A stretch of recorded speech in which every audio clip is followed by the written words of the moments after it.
Une opération d'influence sans précédent pour soutenir le capitaine Traoré, président de la transition au Burkina Faso. Une vaste campagne avec en point d'orgue l'organisation il y a 2 jours de plusieurs meetings à travers le pays. D'ailleurs, le 30 avril a été décrété journée mondiale de soutien au Burkina Faso. Eh oui, impossible cette semaine d'aller sur TikTok, X ou Facebook sans tomber sur une vidéo de soutien au capitaine Ibrahim Traoré. Et certaines dépassent le million de vues, hein. Sur TikTok, le format est toujours le même. Des internautes parlent face caméra et décrivent à coups de superlatifs l'action politique héroïque, selon eux, du président de la transition. Alors, dans la vidéo d'un TikToker américain qui a fait plus d'1 million de vues, on peut entendre dire sur un ton menaçant « Maintenant, ça suffit. S'il arrive quoi que ce soit à ce grand président africain, vous entendrez parler de nous ». Et ce qui rend cette tendance inédite, hein, c'est qu'elle dépasse largement les frontières du Burkina Faso. Parmi ces relais, on retrouve de nombreux Américains et des ressortissants de pays africains anglophones. Le rappeur ghanéen Sarkodie, l'un des artistes africains les plus influents, a tweeté vendredi dernier: que Dieu protège Ibrahim Traoré. Une publication vue plus de 5 millions de fois. Et sur X, le capitaine était encore au top des sujets les plus commentés hier, avec plus de 70 000 tweets. Effectivement, c'est considérable. Cette vague de soutien, Jessica Tayeb, elle a commencé il y a maintenant un mois, quasiment jour pour jour. C'était le 3 avril, après les déclarations d'un général américain. Quand le général Langlais, patron de l'Africom, le commandement des États-Unis pour l'Afrique, a accusé le capitaine Traoré de détourner les réserves d'or du pays pour assurer sa propre protection. Une critique proférée devant la commission du Sénat américain qui suscite énormément de réactions. Le 15 avril dernier, Karamoko Jean-Marie Traoré, le ministre des Affaires étrangères burkinabé, a publié un communiqué dans lequel il proteste officiellement contre les propos du général Langlais qu'il juge regrettable. Et pour démontrer que le peuple est uni derrière le capitaine Traoré, la junte a donc organisé, je le disais en préambule, ce mercredi, une grande journée. Moi, c'est ce que j'aime. Pour démontrer, quand en Occident, on appelle leurs partisans, leurs partis politiques à les soutenir, c'est une démonstration des gens, du public, du parti politique, du RN, du PS, du LFI, de machin. Mais quand il s'agit des Africains, pour démontrer, c'est pas pour montrer ou pour montrer leur soutien, non. En plus de ça, ils ne qualifient même pas ça comme quelque chose de spontané ou de voulu par la population, mais de voulu par les autorités. Donc, Traoré, en plus de tout ce qu'il fait, il met en scène la population pour montrer qu'il a l'adhésion de la population. C'est ça que moi, je dénonce et c'est ça que vous devez comprendre. Ils ne font pas toute cette construction, soi-disant de démonstration, de montrer que Traoré est soutenu. Ce qu'ils veulent faire passer comme idée ici, c'est que c'est Traoré qui met en scène le soutien populaire qu'il a. Journée à travers le pays, journée mondiale de soutien au Burkina Faso. Comment réagissent les internautes? Alors, je vous lis quelques commentaires. L'anglais est le général noir utilisé par les États-Unis pour attaquer le Burkina Faso. Et celui-ci qui espère encore plus de ferveur. Soutenir IB, c'est soutenir le Burkina Faso, le Mali, le Niger, toute l'Afrique. C'est soutenir la lutte pour l'indépendance véritable. Et l'analyse de cet internaute: les réseaux sociaux ont réussi à unir les Africains pour la première fois dans l'histoire. Oui. Merci Ibrahim Traoré. Bon, tout le monde n'est pas unanime. Certains s'inquiètent, certains s'interrogent sur cette journée. Tout le monde n'est pas unanime. Certains s'inquiètent, certains s'interrogent. Et regardez bien les commentaires qu'ils ont choisis.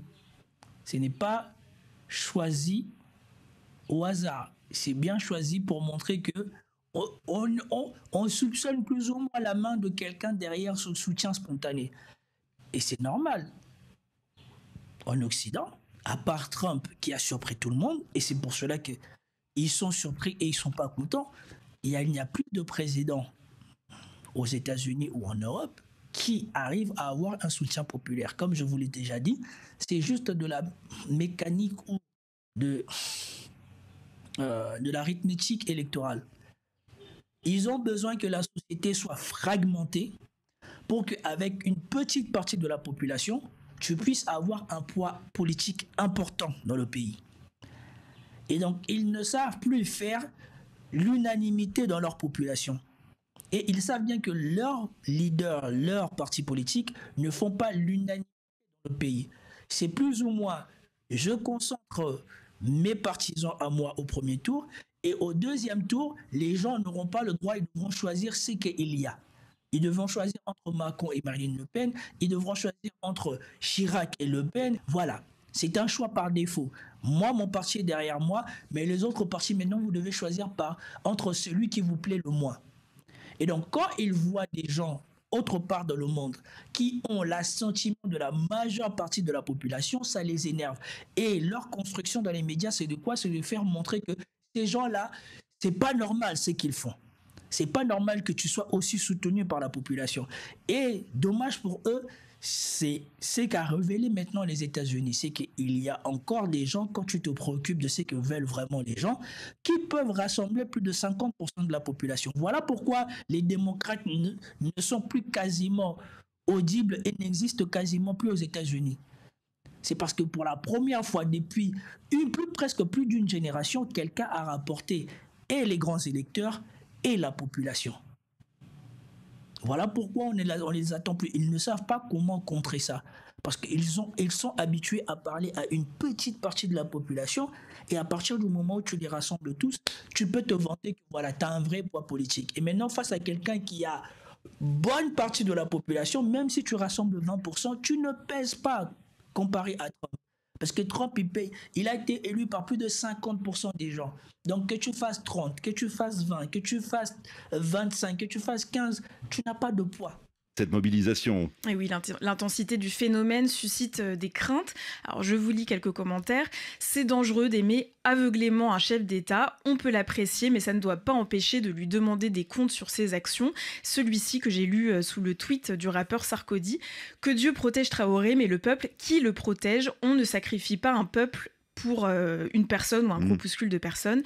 Et je termine avec cette... Bien évidemment, on ne sacrifie pas le peuple pour une personne ou pour un groupe de personnes. Mais qu'est-ce qu'ils font en Occident depuis?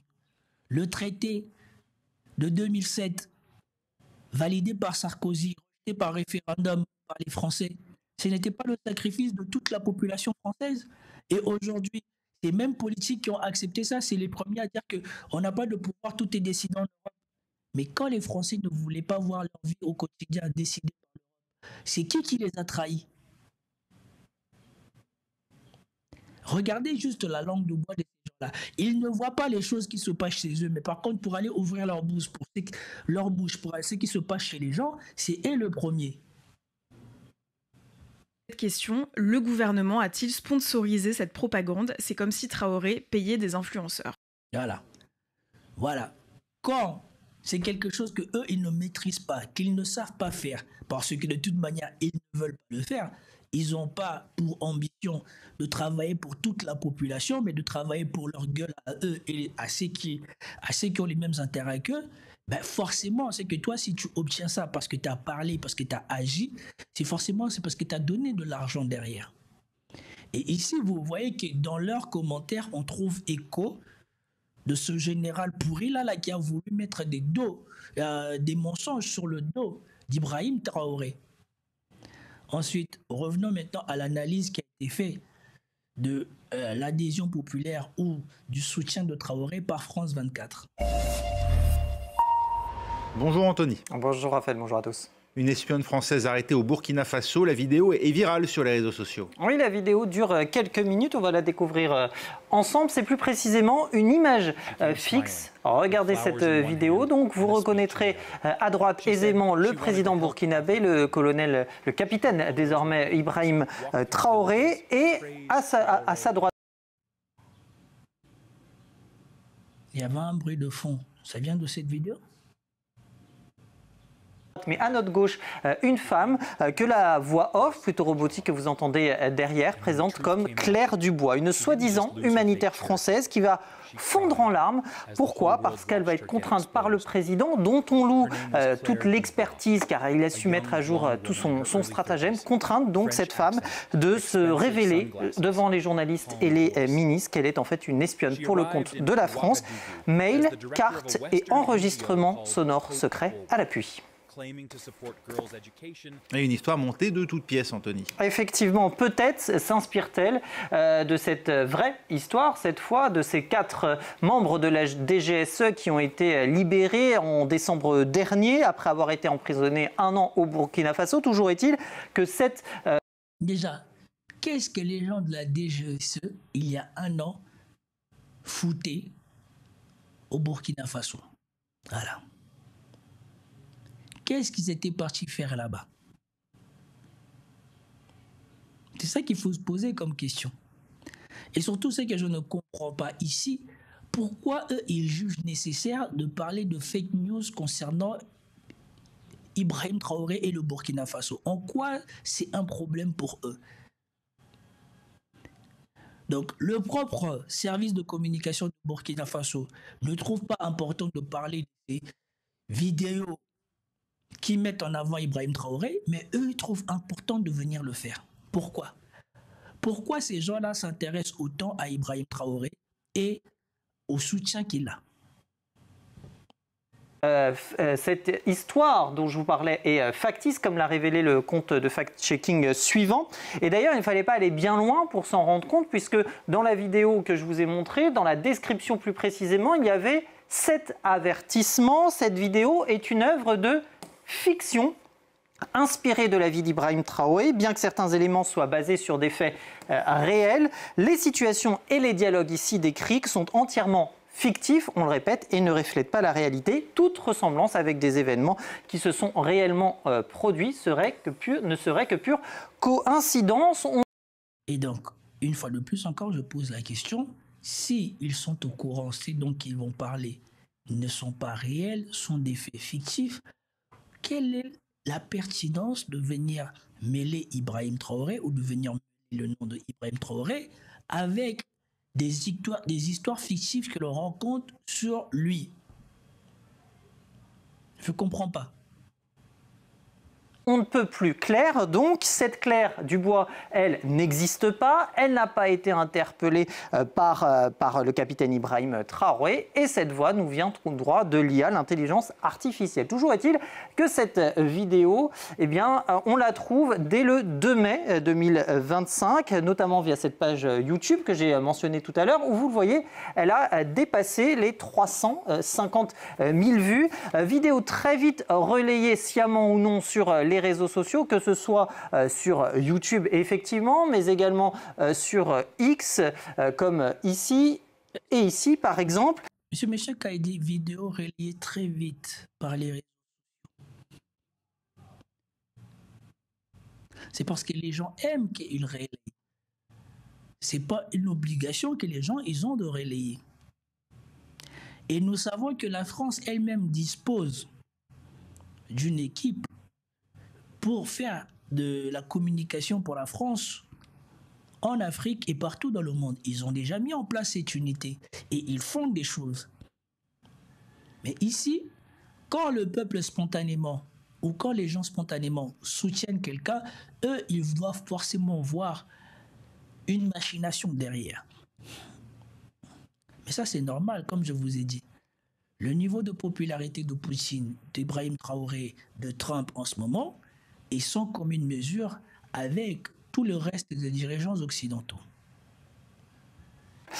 Sur Facebook et également sur TikTok, où une vidéo a même recueilli sur ce compte, qui ne mentionne pas que c'est le caractère fictif donc, de cette vidéo. Via ce compte, elle a même dépassé les 2 millions de vues. TikTok, toujours, où la recherche Claire Dubois Burkina Faso a donné lieu, vous voyez, à des dizaines de vidéos. Et très souvent, on va la retrouver sur des pages ou des comptes animés par un sentiment anti-français qui vont parler, plaider, souvent de manière assez virulente pour un retrait de la France, de certains pays africains et pour un soutien plus fort de la Russie. La Russie qui... Bon, moi ici, je ne m'inquiète pas parce que tous ces gens-là ont imposé leurs images avec la fiction. L'Amérique, avant de devenir le champion que c'est, est d'abord devenu champion dans nos têtes en nous imposant sa culture, sa pop culture, ses films qui racontaient des fictions sur les États-Unis, partout dans le monde. Alors maintenant que c'est le tour de l'Afrique d'avoir des fictions autour de personnages pour amplifier les qualités ou les vertus que l'on prête à un leader africain, ça devient un problème. Mais toute leur vie, c'est ce qu'ils ont raconté. Macron lui-même, ce n'est pas une machination fictive de l'élite française. Aujourd'hui, on se rend compte, non, bourde sur bourde, qu'il est très loin de ce qu'on nous a vendu. Est-ce que ces mêmes médias-là viennent de nous dire que Macron, c'était c'est une fiction inventée par les élites françaises? Non. Qui a aidé à donner de la vigueur à cette fausse information? Effectivement, via notamment le site Pravda, le site russe de désinformation, j'ai envie de dire, quand on sait qu'il est habitué aux fausses infos notoires. Notez ce titre accrocheur: une espionne française démasquée, Paris pris en flagrant délit d'ingérence. Et l'article de nous donner des détails sur la personnalité qu'aurait eu Claire Dubois, directrice, nous dit-on, de l'ONG occidentale Hope Forward, une ONG qui n'existe pas, prétendant cette femme œuvrer pour l'éducation des filles et la santé des femmes, et d'ajouter un petit peu plus loin dans le texte que derrière cette façade de générosité se cachait une opération d'espionnage méticuleusement orchestrée, ciblant des infrastructures vitales du pays. Alors ça donne la couleur. Plutôt, cette fausse information avait été relayée aussi par ce site DSN News, article écrit par une certaine Maya Singh, journaliste qui n'existe pas, là encore. Et l'hébergeur de ce site, eh bien, n'est autre que Hostinger. Hostinger, qui est connu pour avoir par le passé été utilisé par de faux sites, notamment dans la campagne de désinformation Doppelganger. Vous vous souvenez, on vous en parle régulièrement ici à Info ou Intox, cette campagne de propagande russe qui vise les médias occidentaux, français notamment, en usurpant justement l'identité de ces médias pour diffuser de fausses informations. France 24 en a d'ailleurs fait les frais. Exemple de plus, en tout cas, que les sentiments anti-occidentaux, anti-français en particulier, qui va pouvoir se développer dans plusieurs pays d'Afrique, profitent à la Russie, qui va asseoir son soutien auprès des populations notamment. Et souvenez-vous d'ailleurs qu'après le putsch de 2022, le capitaine Ibrahim Traoré, le Burkina Faso, donc s'était désolidarisé, avait pris ses distances avec la France, avec Paris, au profit de Moscou. Merci Antoine. Tout ça pour en arriver là. Et c'est comme j'ai toujours dit, ils vont maquiller et faire semblant de faire une démonstration qui n'est vraiment pas pertinente. Tout ça là pour en arriver quoi? Au fait que, selon eux, Ibrahim Traoré est soutenu, mis en avant par Moscou pour ses intérêts personnels en Afrique. Et donc, que Ibrahim Traoré, plus ou moins, serait le pion de la Russie ou quelque chose comme ça. Parce qu'eux-mêmes, ils savent que ce sont les méthodes qu'ils ont utilisées pour s'implanter, s'insérer et faire ce qu'ils avaient à faire en Afrique. Ils ont utilisé les dirigeants de l'époque comme des faire-valoir pour pouvoir faire ce qu'ils avaient à faire en Afrique. Et donc aujourd'hui, nous ne savons pas très bien, puisque moi, à mon faible niveau, je ne peux pas vous dire que je suis totalement certain de l'indépendance et de l'autonomie de gens qui sont en partenariat avec la Russie, mais ces gens-là semblent déjà plus autonomes que ceux qui étaient en partenariat avec la France. Ça, c'est certain. C'est quoi leur problème? Et donc, toutes ces campagnes ne visent que à, une fois de plus, mettre en avant leurs problèmes, leurs confrontations qu'ils sont en train de perdre avec la Russie prochaine fois. Peace out.